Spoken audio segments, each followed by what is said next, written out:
आपकी mobile screen पे ये वचन को देखेंगे। यहाँ पे लिखा है, और वह आप उनसे अलग एक डेला फेंकने की दूरी पर दूरी भर गया और घुटने टेक कर प्रार्थना करने लगा। ये उस समय की घटना है जिस समय यीशु मसीह अरेस्ट होने वाले हैं। अरेस्ट होने से पहले कुछ ही घंटों, कुछ ही समय पहले वो गतसमनी के बगीचे में अपने चेलों के साथ प्रार्थना करने के लिए जाते हैं। और उस समय में कुछ चेलों से थोड़ा दूरी हटकर, एक डेला फेंकने की दूरी हटकर, और वो गए घुटना टेक कर क्या करते हैं? प्रार्थना करते हैं। और प्रभु को मालूम है कि मैं कुछ ही समय में अरेस्ट हो जाऊंगा, मुझे लोग पकड़ लेंगे। इस संसार का जो हकीम है अंधकार, वो मुझे पकड़ेगा, मैं पूरी दुनिया के लिए बलिदान हो जाऊंगा। इस सिचुएशन में यीशु मसीह हैं, इस परिस्थिति में प्रभु यीशु मसीह हैं। फिर भी प्रभु यीशु मसीह अपने उस आत्मिक रूल, आत्मिक नियम को नहीं भूले और वो घुटना टेक कर प्रार्थना करने लगे। जी हाँ मेरे प्रिय मेरे भाई बहन, आपके लाइफ में कहीं ना कहीं सताव आ गया, आपके लाइफ में कहीं ना कहीं समस्या आ गई, कहीं ना कहीं बीमारियां आ गई, या घर से कोई प्रॉब्लम, कहीं बाहर से प्रॉब्लम आ गई, तो आप आत्मिक रूल नियम को मत भूल जाइए, कभी मत भूलिए। आत्मिक रूल नियम को मत भूल। जी हाँ, आत्मिक रूल नियम को मत भूल। और यहां पर यीशु घुटना टेक प्रार्थना करने लगा। प्रार्थना करना ये परमेश्वर का मर्जी है, परमेश्वर की इच्छा पे चलना है, उसकी मर्जी में बने रहना है, उसकी आज्ञा का हम पालन करते हैं। प्रार्थना जब करते हैं उसकी मर्जी को पूरा करते हैं। जब हम प्रार्थना करते हैं घुटना टेक, वचन को जब हम पढ़ते हैं, जब हम संगति करते हैं, तो हम शरीर के अभिलाषा को नहीं, जीविका के घमंड की अभिलाषा को नहीं, आंखों की अभिलाषा को नहीं, एक एक आत्मिक रूल है। हम परमेश्वर की इच्छा को, परमेश्वर की मर्जी को पूरा करते हैं जब हम प्रार्थना करते हैं, वचन को जब पढ़ते हैं, सुसमाचार को सुनाते हैं, उपवास रखते हैं। हम इसका मतलब परमेश्वर की मर्जी को पूरा करते हैं, परमेश्वर की इच्छा को पूरा करते हैं। और यही लास्ट में यहाँ पे यही बातें लिखी हुई है 17 में, 1 यूहन्ना 2:17, संसार और उसकी अभिलाषा दोनों मृत्यु जात, पर जो परमेश्वर की इच्छा पे चलता है वह सर्वदा बना रहेगा। यहाँ पर यीशु मसीह ने क्या किया? घुटना टेक प्रार्थना किया। उनको मालूम है ऐसा ऐसे होने वाला है।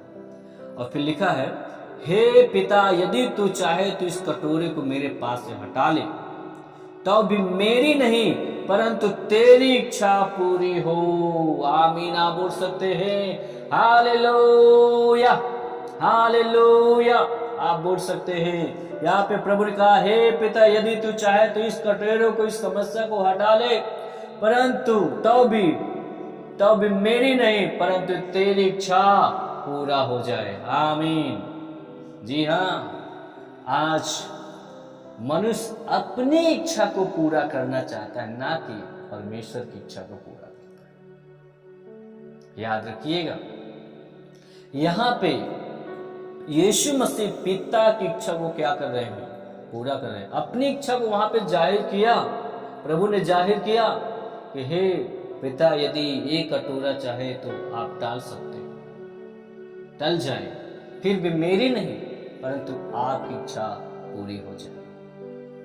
आज बहुत सारे लोगों को जब बोला जाता है शनिवार संडे हम अभी साप्ताहिक नहीं मिल पा रहे हैं, लाइव मीटिंग में आप 2 घंटा आप जुड़कर संगति करें, लेकिन वो इग्नोर करते हैं। मतलब अपने चर्च के साथ, अपने पास्टर के साथ उन्हें संगति करना पसंद नहीं। इसका मतलब कि वो अपनी इच्छा को पूरा करता है। वो बोलता है, अरे जी मेरे पास टाइम नहीं है, मेरे पास समय नहीं है। वो उसके पास बहुत सारे बहाना होते हैं। अरे मेरे मोबाइल का रिचार्ज खत्म हो गया, मेरे मोबाइल में पैसा नहीं है। जिसको खुदा से प्यार होता है उसके पास सब कुछ प्राप्त होता है, याद रखिएगा। लाइव मीटिंग में बोला जाए तो लोग कहेंगे मेरे पास टाइम है। वह वो व्यक्ति धन्य है जो अपने चर्च के साथ, अपने पास्टर के साथ वफादारी, ईमानदारी के साथ 8 बजे से लाइव मीटिंग को अटेंड करते हैं। इसका मतलब है कि अपना मर्जी नहीं, परमेश्वर की मर्जी पे चलने वाले भाई बहन। आज जितने लोग जुड़े हैं, जितने लोग संगति करते हैं, परमेश्वर ऐसे लोगों को कभी नहीं भूलेगा। नहीं तो कर लीजिए, अपना घर बनवाइए, काम काज करिए, थके रहो, आप लाइव मीटिंग में मत जुड़िए, आप संगति मत करिए। बोलो बस मैं मन से प्यार करता हूं, मैं मन में दुआ कर लेता हूं, मैं किसी भी टाइम प्रार्थना कर लेता हूं। ये चर्च और अगुवे के साथ आप वफादारी नहीं हो। आप अपने चर्च की जब नहीं सुनते तो आप किसी की नहीं सुन पाओगे। आप अपनी मर्जी को पूरा करते हो, ना कि परमेश्वर की मर्जी को पूरा करते हो। और जब प्रॉब्लम, कोई समस्या जब आती है तब चर्च को, पास्टर को तब याद आती है। प्रभु भी कहता है जब मनुष्य जब ठोकर खाता है तब वो मुझे याद करता है। वाकई इस बात को मैं समझना है, ठोकर लगने से पहले परमेश्वर की इच्छा को पूरा करो, परमेश्वर की मर्जी में आप बने रहो। आप सर्वदा प्रभु आपको संभालेगा, वो जीवित रखेगा। उससे आप दूर हटकर आप जीवन को मत जियो। परमेश्वर आपसे प्यार करता है, परमेश्वर ने आपके लिए जान दिया है, वो आपसे बेहद प्रेम करता। आप क्या करते हैं? वो आपके लिए बलिदान हो गया। यहाँ पे लिखा कि तो अभी मेरी नहीं परंतु तेरी इच्छा क्या हो जाए, पूरा हो जाए।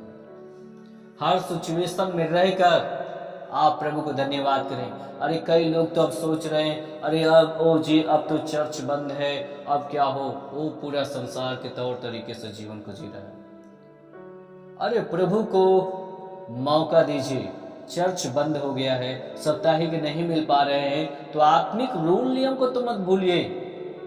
आज बहुत सारे लोग भूल जा रहे हैं, आत्मिक रूल नियम को भूल जा रहे हैं। प्रार्थना का जीवन खत्म, संगति का जीवन खत्म, उपवास का जीवन खत्म, वचन का जीवन खत्म, टोटल संसारिक हो गए। शादी विवाहों में उनका मन लग गया है, सामान खरीदने में उनका मन लग गया है, प्रॉपर्टी बनाने में उनका मन लग गया, खेत खलिहानों में उनका पूरा वो समय दे रहा है।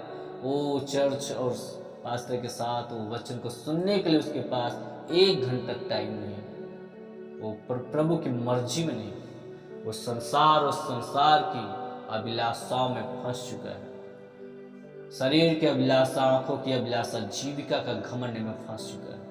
ये तीनों खत्म होगा, नष्ट होगा, लेकिन परमेश्वर की जो इच्छा को पूरा करेगा वो सर्वदा जीवित रहेगा। और यहाँ पे देखिए, यहाँ पे पूरे तब स्वर्ग से एक दूत उसको दिखाई दिया जो उसे सामर्थ्य देता था। आमीन, हालेलुया, हालेलुया। प्रभु की महिमा हो, प्रभु की स्तुति हो, हालेलुया। यहाँ पे आपने देखा कि जब वो प्रार्थना कर रहा था तभी एक स्वर्ग दूत दिखाई दिया और यीशु मसीह को सामर्थ्य देता रहा, बल देता रहा। जी हाँ, जब हम प्रभु की मर्जी को पूरा करते हैं वो हमें बल देता है, वो हमें ताकत देता है, आने वाले उन घटनाओं से बचाता है, आने वाले उन मुसीबतों से बचाता है। जब ये प्रभु की मर्जी को पूरा किया तब ये मौत को हरा पाया यीशु मसीह के सामर्थ्य नाम में। मौत को यीशु मसीह ने जीत लिया है।